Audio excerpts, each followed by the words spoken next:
What's going on, fellas? We in the pool with it. I talk a lot about when I first started my self-improvement journey and how one of the main sources for my motivation was YouTube. I was consuming everything. I was believing everything that I heard on YouTube. There was people giving stories about how it was easy, how you just got to do that, and then magically successful appear, and how they became successful overnight. And as time went on and I began to get in the field and really get my feet wet, I noticed that 99% of the things that I was consuming on YouTube in regards to making it in life was bullshit. The videos that I was watching was making things seem so airy-fairy, so easy. Things turn around so quickly. But in reality, fellas, the world is not like that at all. Fellas, agree with me or not, the main thing that separates the good from the great is your reason. Agree with me or not, fellas, if you want to get ahead in life, you're going to need a little bit of dark motivation. I know a lot of people are not going to agree. And honestly, I don't know why people villainize it so much. Fellas, a lot of people run from their darkness, but I didn't really see success in my life until I leaned towards it. Fellas, when we first start thinking about our life and how we want to improve and how we want our outcome to be in the next 5 to 10 years, a lot of that comes from inspiration. I remember when I was growing up and I wanted to go to the NBA, I didn't come out the womb with a basketball in my hand wanting to go to the NBA. I was inspired to do that. My dreams were inspired by Allen Iverson. And think about your situation, guys. Whatever you want to do, someone inspires you. You seen somebody and you said, I want to be like him. I'm inspired to be just like him. Or even if it's not a single person, it may be their situation. Like, I want to drive a car just like that. I want a house just like that. But eventually, fellas, inspiration is going to fade. I'm going to keep it basketball for my situation specifically. Yeah, I was inspired to be like Allen Iverson. But when I got on that court, and I was playing, if I didn't feel nothing, I was just gonna coast through the game. There was no umph behind me to drop 30. There was no umph for me to really win the championship. But fellas, as I got further in my career, I wasn't the only tall person anymore. Height and talent no longer separated me. When I performed my best on the court is when I got pissed off and tapped into some dark motivation. I'm gonna start right here, fellas. Anything you do in life is gonna be hard. You just got home from work, working your 9 to 5, and you know there's still work that needs to be done. You got a new side hustle you're trying to start. You got an online business that you need to work on. Or maybe you're even in an internship right now, and you realize you got hours of work ahead of you, but you're drained and you're tired from your 9 to 5 that you just came home from. Do you honestly think the best way to get ahead is to think about how you want to be like Allen Iverson? Or how you want to make the world a better place? There's two things that you can do, fellas. You can either run towards your pleasure or you can run away from your pain. And I know most people will say run towards your pleasure, but what separates the good from the greats is the greats, they run away from their pain. There was a point in my life, fellas, me and my mom, we moved to LA, California for her job. It was really a spur of the moment move. Like, she told me one day, like, yo, just pack your bags, we're going to LA. We ended up moving to LA with the lady that my mom considered her friend. We moved into a 2-bedroom apartment with her and her son. So she had a room, her son had a room, and we lived in their apartment with them. This wasn't permanent. This was just something temporary until we found our own spot. But since it was such a spur of the moment move, we had to find somewhere to stay so my mom could start work and I could start school immediately. It just so happened that this lady's son was in the same grade that I was in. Me not being used to sharing anything or sharing my room, to now I'm sleeping in this guy's room on the floor on a blow-up mattress. We'll get up, we'll get ready for school and walk to school together down the street. Mind you, I just moved here. He's from here, he was born here, he grew up here. So when we get to school, like, he's already known, he's already established, but nobody knows me because I'm the new kid. I'm from the East Coast, so I dress different, I talk different, I move different. My whole swag is just different. I told you guys when I was younger, I had social anxiety, so I wasn't really very the talkative type. He didn't really introduce me to people, and really outside of the crib, me and him really didn't hang out.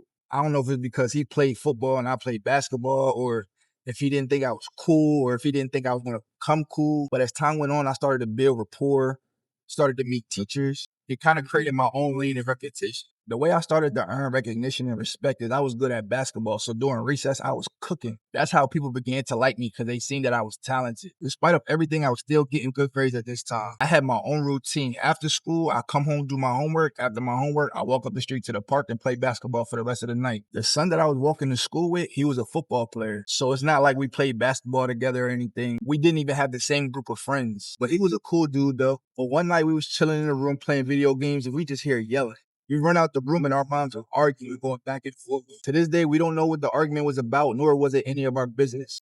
All I know is my mom told me to pack a bag. Her friend literally pushed me out to our apartment. Now at this point, it's just me and my mom in this city that we just moved to. We don't know anybody. We don't have a stable residence or anything. I watched my single mother take me and figure it out. She moved us into a hotel, made sure I got to school on time every morning. She went to work every day and made sure she came to pick me up from school on time every single afternoon.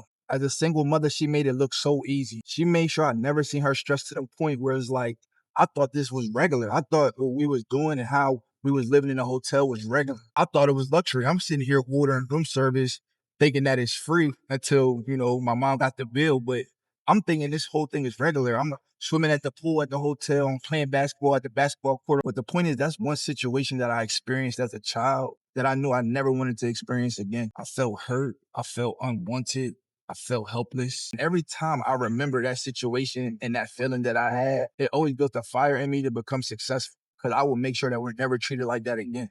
To this day, that's why I've never had a roommate and I've never asked anybody for anything. If I don't have something, I will always figure it out, just like my mom did my whole life. The amount of times in my life when I didn't know if I had that drive to keep pushing, I tapped back into that dark motivation, that dark energy, that feeling that I had when we got pushed out that door and we had nowhere to go. That's just one of a half a dozen core memories that I keep in my mind. Fellas, when I hear stories about some of the most successful people and what pushed them and what drove them to become successful, it was never because they wanted to make the world a better place. It came from pain, whether they were homeless, whether they grew up without a father and wanted to make a better life for their mother, whether it was from a breakup, lack of love from family, neglect, laid off from a job, or maybe they just didn't get chosen. In one of my most viewed videos, fellas, I talked about another situation of pain that pushed me over the edge to become a beast.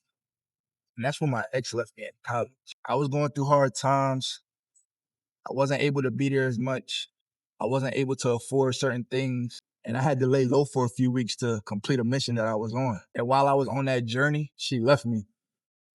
Found out she was hanging with other dudes, taking pictures in the bathroom, just doing her thing. Fellas, we all have something in our lives that we think about, and it just brings out this energy in us that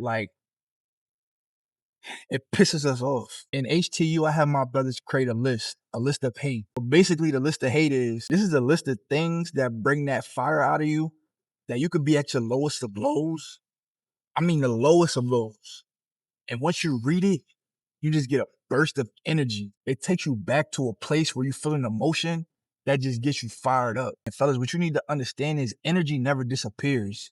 It just transfers. So when you think about these moments and you have those memories, you need to transfer that energy. You need to transfer that energy towards your purpose. That energy is literally a cheat code. It's a boost. I read my list of hate before my deep work, before the gym, and really whenever I feel like I'm losing my fire. And I encourage all my brothers to do the same thing. I even read it before I shot my video on the rooftop when I talked about my past relationships. That's why I was so passionate and fired up. Fellas, I agree with this method of list of hate because I'm a big advocate for tapping into your dark motivation. And the reason I am is because I got this from Michael Jordan. This is exactly what he did. During the game, Michael Jordan was playing LeBradford Smith. Smith was nowhere near on Jordan's level. He ended up getting the best of Jordan that night. He gave Jordan 37 points that game. And after the game, Jordan claimed that Smith walked up to him and said, "Nice game, Mike," in a disrespectful tone. Coincidentally, Jordan had to play Smith the very next night. All Jordan was telling his teammates on the plane is, the same amount of points that Smith dropped on me, I'm going to have that same amount on the first half tonight. Lo and behold, Jordan had 36 points in the first half. Further down the line, years later, an interviewer asked Jordan about this interaction. And it later came out that Smith never told Mike good game or anything like that in a disrespectful tone. He never even said anything to him at all. Jordan laughed at the interviewer's question, and Jordan said he literally created disrespect in his mind to dominate. Jordan's mindset was, if you give me any reason, I'm going to destroy you. If a player outscored him, he took it personal. If someone didn't greet him before the game, he took it personal. If someone got praise or reward that he didn't, he took it personally. Jordan was never looking for peace. Jordan was always looking for war. Jordan had a psychotic level of memory for disrespect.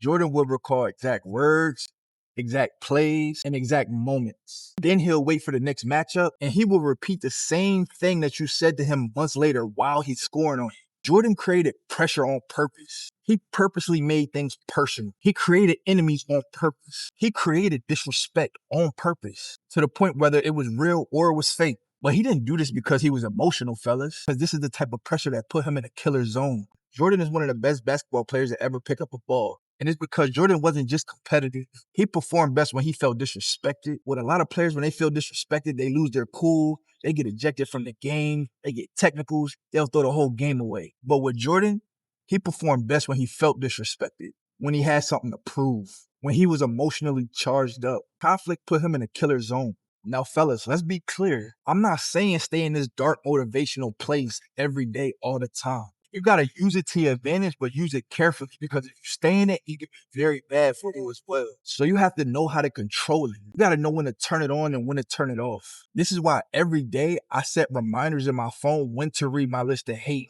I know when I need that motivational boost. Most people frown upon dark motivation, but we're human, fellas. Different things work for different people. I can't always think about the glitz and the glamour of what my life is going to look like in the future. Sometimes I have to tap into my past, when I was at my lowest of my lows, when I felt helpless, when I felt disrespected. We're all human, and I feel like it's unfair to say we just need one type of motivation. That's why you got the list of love and you got the list of hate.